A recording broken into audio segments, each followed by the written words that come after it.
Colorado Springs. Nearly 500,000 people. Olympic City, USA. Garden of the Gods. Pikes Peak. It's a growing city. Our local government has a lot of employees.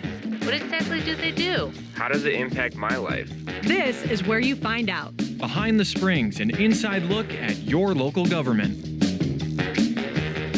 Hello, everyone. For the past 7 years, Mayor John Suthers has made it a priority to recognize young leaders in our community who are making a difference. And one of the ways he does that is through the Mayor's Young Leader Awards. The awards highlight young professionals, 40 and under, who are positively impacting Colorado Springs, and there's 6 different categories: military leaders, technology and sustainability, education, sports and wellness, creative industry, and community and economic impact. So this year, the Mayor's Young Leader Awards included a record number of nominations.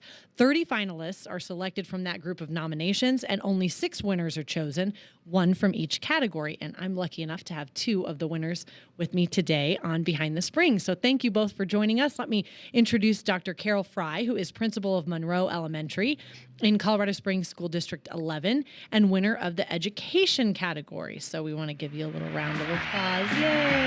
And then we have David Siegel, who CEO of Radenberg. Am I saying that correct? Radenberg Foundation. And he is the winner of the community and economic impact category. So hooray for David. So thank you both. Congratulations to you both. And if I can start with you, David, and if you could introduce us,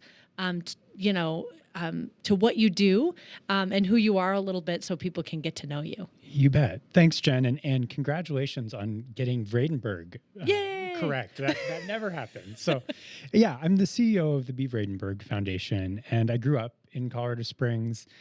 Frankly, I was one of those, like, get me out of here, I never want to come back children. Yes. And moved to New York City, realized that, hey, Colorado Springs had something going on. And in particular, being in New York City, there was a stigma that if art didn't happen in New York City, if art didn't happen in LA, then it didn't matter. And I was really excited to come back and prove that actually, not only does Colorado Springs and the flyover states, not only do we have great mountains, we can make great art as well. So at the Radenberg Foundation, we advance the relevance, resilience, and greatness of the arts in the Pikes Peak region. And we do that by investing money in arts organizations, in artists, in creative businesses that make Colorado Springs a great place to call home. B was the general manager of the Colorado Springs Symphony for years. And shortly before she died, I think the Pikes Peak Library District did an interview with her, a video interview. And the interviewer asked, you must really love the symphony. She said, no, I like the symphony. I love the community. And we believe that arts are the soul of a thriving community. And so we invest in the arts to create community. And I pinch myself every day that I get to do this work in my hometown. So you love it. Yes, love it. It sounds like you love it. So Carol, tell us a little bit about yourself and the education category. Yes. Sure. So thank you again, Jen, for having me on, and thank you to David. It was truly an honor to win this award. Very unexpected. But I am fortunate enough to be the principal of James Monroe Elementary School, which is a community neighborhood elementary located on the southeast side of town near Shelton and Pikes Peak. And so I just have the great honor every day of getting to wake up and spend my day with around 400 students when we're at full capacity. I'm at about 70 staff members who just have that light and life of wanting to make a difference every day. And so certainly this has been an unusual year, but every year in education is a challenge and has its unique obstacles. And so as their principal, I just get to witness their greatness and just participate alongside my team. And so, like I said, it was just an unexpected honor to be recognized because I really do attribute so much of the great success that I've had professionally to working with great teams of people. That's what I was going to ask you next is, what it was like for you to receive this award, because in education sometimes a lot of the work does go unnoticed. And can you talk just about the importance of recognizing young professionals in general? Absolutely. So yes, so it was definitely an unexpected honor because I do think while there are so many positives in the field of education, public recognition is often not a consistent part of the process. And so I think first I would say it's given me the opportunity to reflect on my own leadership and say, how do I recognize others? Because I think when you speak about young professional leadership, I think you have an obligation as a young professional to really think about not only how much of an honor it is to be recognized, but also what is the contribution that you make to recognizing others. And so I think that's cross-sector, right? Even outside of education, there's always an opportunity, even in the smallest ways that, perhaps you're driving to work this morning, or if your commute is no longer happening, you're talking to people on Zoom or WebEx, an opportunity to affirm the people who work alongside you, because we all know that nobody gets to success without the success of the people behind them. That is a great point, and especially right now when it's so challenging. So David, how about you? Can you speak a little bit to recognizing young professionals and what it means to you personally to be recognized? Well, it's totally humbling seeing the immense talent in the room last night and sitting here with Carol this morning.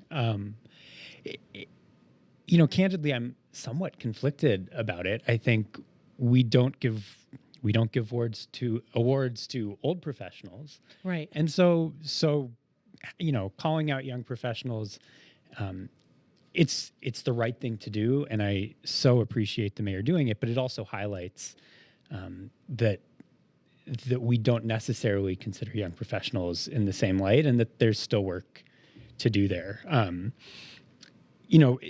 Specifically for me, being highlighted in the community and economic development category really meant a lot.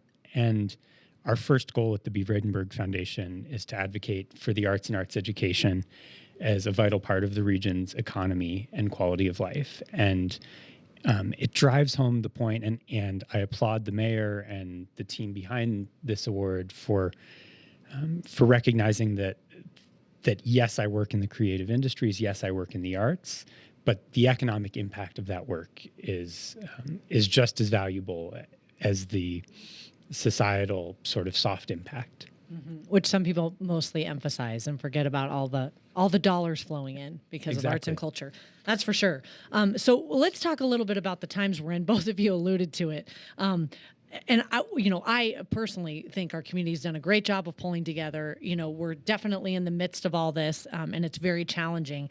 But what have you witnessed in your specific roles? And Carol, I'll start with you in education. What's your perspective about what we're going through and our recovery? Great question. So I would just echo that these are really challenging times. I know we were speaking about that, and just in challenging times, you have the opportunity to really witness how people will rise in moments of adversity, right? And so in our public education system, I think there has probably never been a greater test of the strength of teachers and of staff and of parents and of kids. And, I do say all the time, I feel really fortunate to witness this firsthand, because I have the opportunity to see the greatness in everyone every day. And so at the student level, what an amazing opportunity to witness kids' ability to rise in adversity, their flexibility, their willingness to adapt, their perseverance, their persistence. I just think our school system right now is continuing to instill in kids the traits that are essential to their life success. And so I think in a lot of ways that's unchanged, right? Whether we were educating kids online or in person or a hybrid of online and in person, our belief in those core values of why public education is important for kids hasn't changed in the mode of delivery at which we provide school.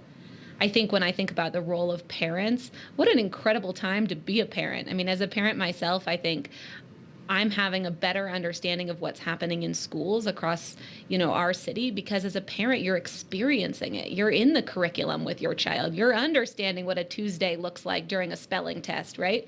Because a little too much sometimes. That's right. Oh my goodness. Right. But it gives you an appreciation. Absolutely. You're right. For so many parents out there, I think we've waited until moments like parent-teacher conferences, right? Or until that teacher calls you with a concern or a challenge. And now you're calling us, right? And you're saying, wow, I noticed this thing on Thursday with my child. What does this mean? And so I think that's fascinating. And then I think, at the teacher level and at the staff level, it's just incredible. I do feel like I am witnessing an amazing revolution in public education in terms of how we're going to think differently about the role of school and the role of a teacher.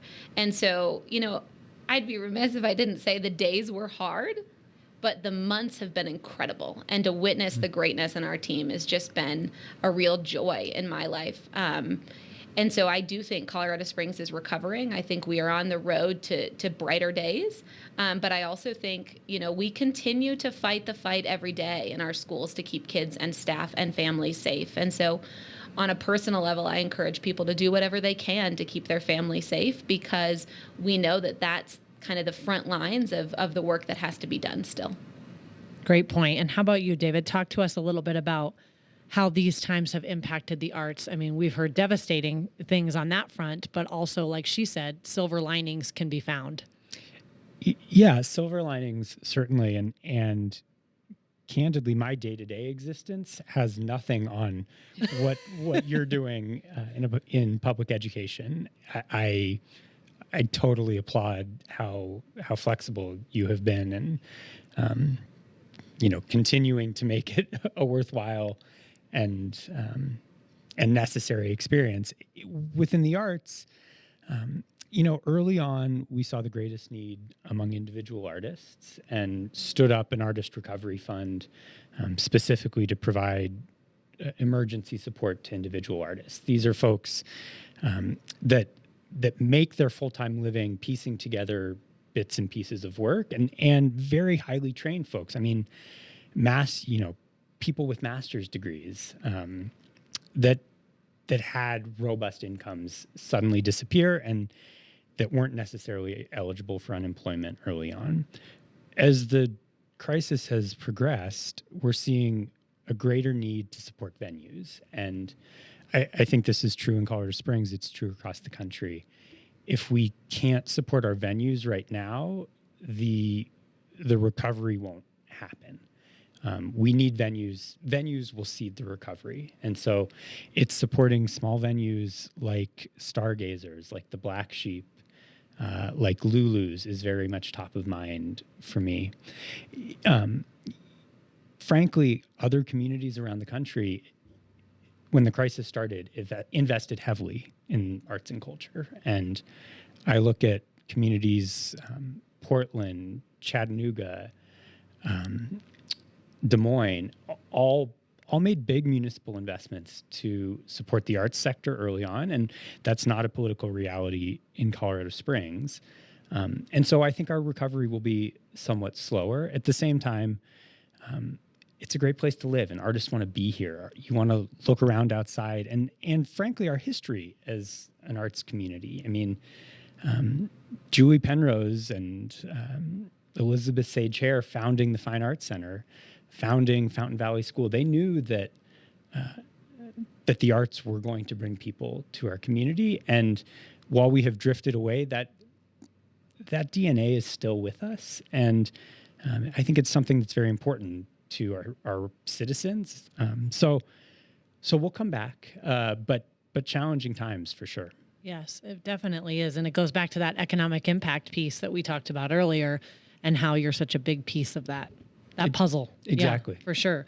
So last question, kind of fun one. I just wanted to know, you're both from Colorado Springs, right? Yes. Born and raised? Yeah. Yeah. Okay. And left for a little bit and then came back. So do either of you have a favorite thing? It doesn't have to do with what you won for or what you do in life, but a favorite thing about Colorado Springs, or I guess what brought you back here? Well, I can certainly speak to what brought me back.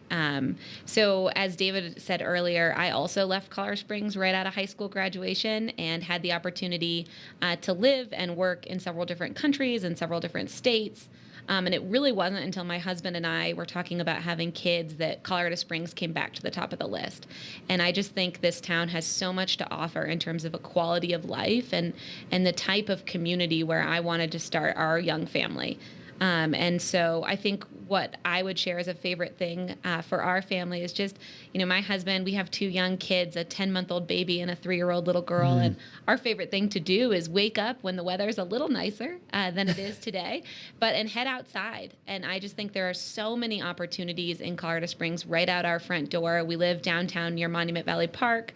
And we just love the opportunity to get in the bike trailer or go for a hike or my daughter's recently taken up scootering through the Old North End. So just opportunities to get outside and to really love the community where you work. I think when I lived in the Midwest and the weather was a bit different, the winter That was tough. nice. Yes, It was a bit different. So Yeah. politically so, Yes. yeah.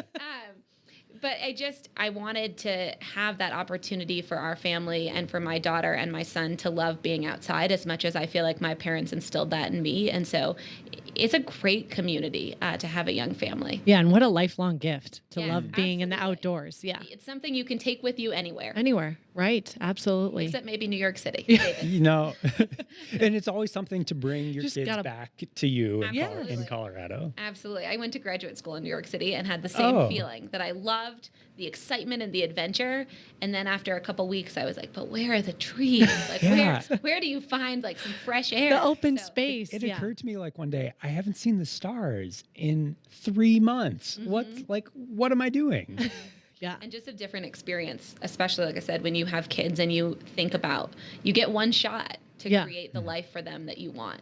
Yes. Good point. And how about you? Are the outdoors high on your list, David, or what's your? Certainly high on my list, and really privileged to serve on the Parks Advisory Board for that reason. You know, to me, the best thing about Colorado Springs, and it's said often, but we're such a big small town, or the biggest small town, and I think that's really true. Like, I walked in this morning and we remembered that we knew each other, and that happens here. And yet there are big town amenities. We have a professional symphony orchestra. We have a fine art museum. We have great restaurants.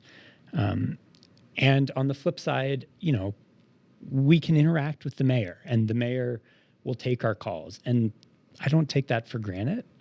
That doesn't happen in other communities. And it really does make Colorado Springs a great place to grow up and to come back and start your career.